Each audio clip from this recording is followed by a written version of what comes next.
Salut à tous, j'espère que vous allez bien, c'est Nathan de la chaîne Art Overweight.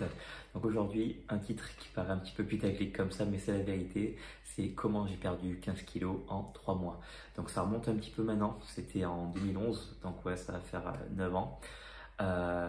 Donc je vous présente un petit peu le contexte. Des deux côtés dans ma famille, que ce soit du côté de la famille de mon père ou de ma mère, il y a pas mal d'embonpoint, hein. En fait, c'est niveau génétique. Voilà, ça a tendance à être assez charpenté, y compris moi. Depuis jeune, je grignotais en plus, donc ça n'a pas aidé. Euh, j'ai dû apprendre un petit peu par moi-même, hein, en faisant mes propres expériences, voilà, pour perdre du poids. Donc au niveau du contexte aussi, bon, c'est bien que les enfants ados sont pas toujours très gentils, donc avec pas mal de moqueries, tout ça, ça pousse à changer là-dessus. Donc aujourd'hui, on va voir exactement comment j'ai fait pour perdre tout ça. Pour perdre du poids, c'est le secret directement révélé. Il n'y a pas 36 000 solutions. Il faut que ce soit un déclic personnel. Il faut que ça vienne de vous. Parce que vous allez voir dans votre entourage, on va vous conseiller tel ou tel régime, mais ça vient d'une personne extérieure. Le truc, c'est qu'il faut que ça vienne de vous, sinon vous ne tiendrez pas sur la durée. Ça, c'est une chose claire et nette, précise, c'est sûr. Tu dois la faire par toi-même. Ok. Alors, comment j'ai fait pour perdre ces fameux 15 kilos en aussi peu de temps? Alors, je vous ai parlé de mon profil un petit peu tout à l'heure. Dans ma jeunesse, donc je pratiquais quand même pas mal de sports en parallèle, notamment du basket pendant quelques années. Donc j'en ai déjà eu marre parce que j'étais toujours au ralenti, je pouvais vraiment pas être à fond. Ça, plus psychologiquement, j'ai décidé du coup du jour au lendemain de changer. Après plein de conseils de régime qui ne marchaient pas, je me suis dit c'est bon, j'en ai marre, on arrête tout. Voilà, donc c'est le déclic dont je te parlais. Ce qui a marché pour moi, c'est le running. J'ai décidé du coup de me lancer dans la course à pied. Alors au début c'était un petit peu difficile, notamment par rapport au surpoids au niveau des genoux. On sent un petit peu les impacts. J'ai aussi de mauvaises chaussures, donc voilà, c'est pas mal d'investir dans un tout petit peu de matériel pour faire ça comme il faut. Alors moi c'était le running, tu peux faire une autre activité. Le but principal c'est de bouger et de faire quelque chose que tu aimes, dans laquelle tu pourrais être assez motivé pour tenir sur la durée. Ça c'est le principal. Voilà. Ensuite, pour compléter ça, j'ai fait aussi du coup un gros travail sur l'alimentation. C'est ce qui joue pardon, le rôle principal. Je me suis adapté comme j'ai pu. J'ai pas consulté de nutritionniste, hein, j'ai fait par moi-même. Donc c'est pas forcément ce que je recommande. Mais je mangeais pas mal de blanc de poulet. Donc c'est assez protéiné. J'ai appris par la suite que c'était assez salé, donc j'aurais pu faire de meilleurs choix. Mais bon, avec un accompagnement un petit peu de taboulé, ce genre de choses. Donc vous pouvez manger une partie protéinée avec des légumes, voilà, en accompagnement. Un petit peu de féculents aussi équilibré, mais diminuer un petit peu les quantités en complétant ça avec du sport. C'est clair, vous allez perdre du poids. Ça, c'est une chose certaine. Voilà, donc des erreurs au niveau de l'alimentation, j'en ai fait pas mal. Pour la perte de poids, ça a marché, mais c'était pas optimal. Et par la suite, le petit problème, c'est que j'ai repris du poids. Vous verrez une vidéo transformation d'ici les prochaines semaines où vous allez avoir mon parcours complet en images. Mais c'est vrai que par la suite, 1 an ou 2 après, j'ai repris pas mal de poids, presque ce que j'avais perdu. Parce que justement, en me privant trop, je suis retombé là-dedans. Donc il ne faut pas tomber là-dedans parce que c'est vrai que mentalement on peut tomber presque dans de l'anorexie en se disant que si je mange un petit peu plus, si je fais un écart, je vais tout reprendre. Ça paraît bête comme ça, hein, mais c'est vrai que c'est le genre d'idée qu'on peut avoir. Je m'étais privé de fast-food pendant plus de 6 mois. Je ne conseille pas spécialement les fast-food, mais c'est vrai que c'est pas mal de se faire plaisir, notamment pour relancer le métabolisme et puis être bien psychologiquement, tout simplement. Et ça va vous permettre de garder votre motivation pour continuer votre perte de poids progressive. Voilà. Vous allez peut-être avoir aussi des petites phases de stagnation. Donc c'est surtout là qu'il ne faut pas perdre espoir et continuer dans notre lignée, hein, dans l'avancée.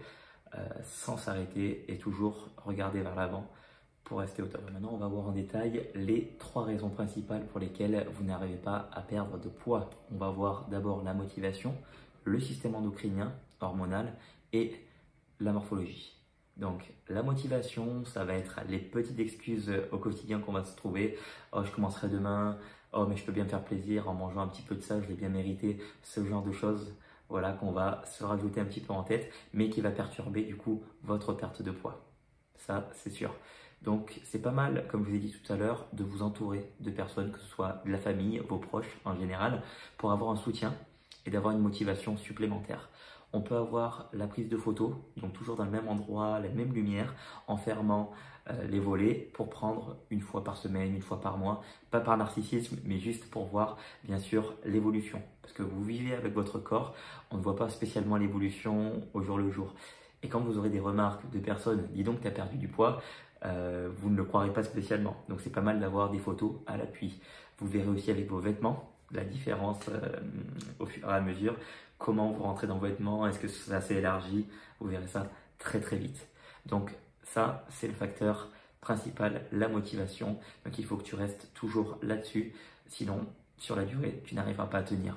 Ensuite, on va voir le système endocrinien, donc tes hormones. On peut avoir le cas du coup du cortisol, qui est une hormone sécrétée naturellement, notamment liée au stress. Donc ça peut être lié au travail, à la vie perso. Il faut faire assez attention à ça. Vous avez déjà dû souvent entendre mais arrête de stresser, tu vas te faire du mal à la santé ou autre. Ça, c'est vrai, c'est une vérité. Le fait de stresser, vous avez augmenté votre taux de cortisol et du coup, on va avoir tendance à stocker. Vous aurez une étude en description qui vous expliquera ça en détail. Nous avons tendance à stocker un peu plus naturellement, ça va se sécréter tout seul, ou en se jetant un petit peu plus sur la nourriture ou sur d'autres choses. On retombe un petit peu dans le travers, malheureusement. Puis il y a aussi la morphologie avec notre densité osseuse. Moi j'ai des os plutôt fins, donc j'ai cet avantage-là. Mais s'il est vrai que dans ma famille, certaines personnes ont les os assez lourds, assez larges, et du coup il faut le prendre en considération dans votre poids. C'est pour ça que le chiffre n'est pas toujours significatif de votre embonpoint ou de votre corpulence en général. Donc, comme je vous disais tout à l'heure, il ne faut pas hésiter à aller consulter un médecin ou un nutritionniste afin de revoir ensemble votre plan alimentaire pour vraiment avoir du résultat. Parce que vos besoins ne sont pas les mêmes que les miens, chaque personne est unique et c'est super important.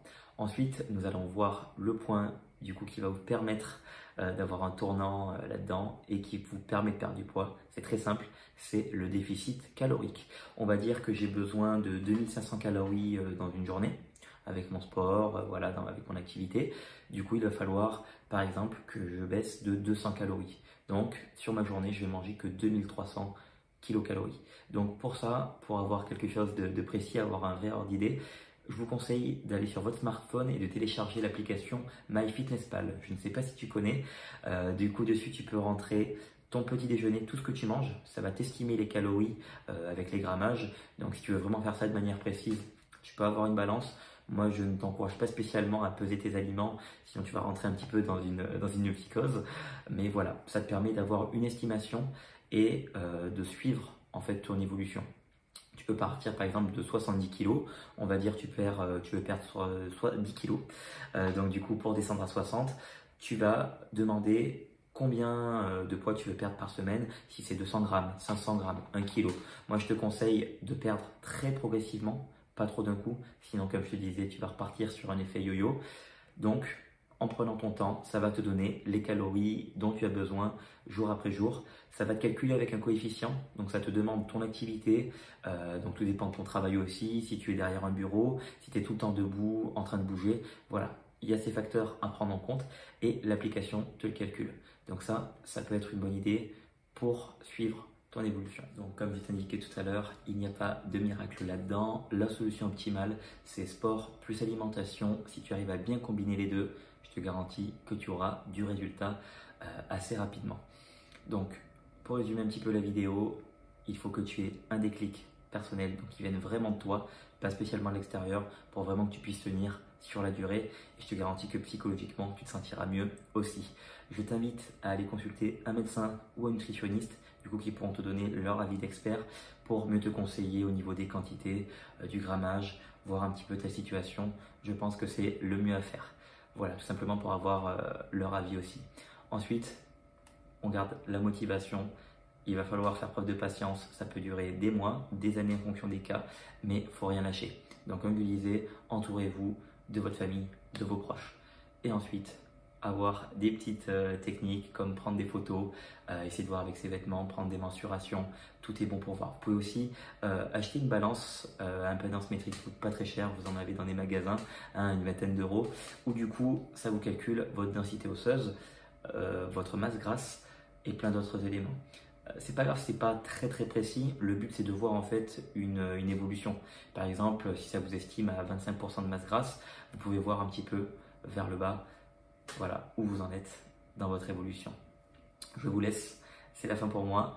Je vous dis à la prochaine et bon courage dans votre perte de poids. À plus.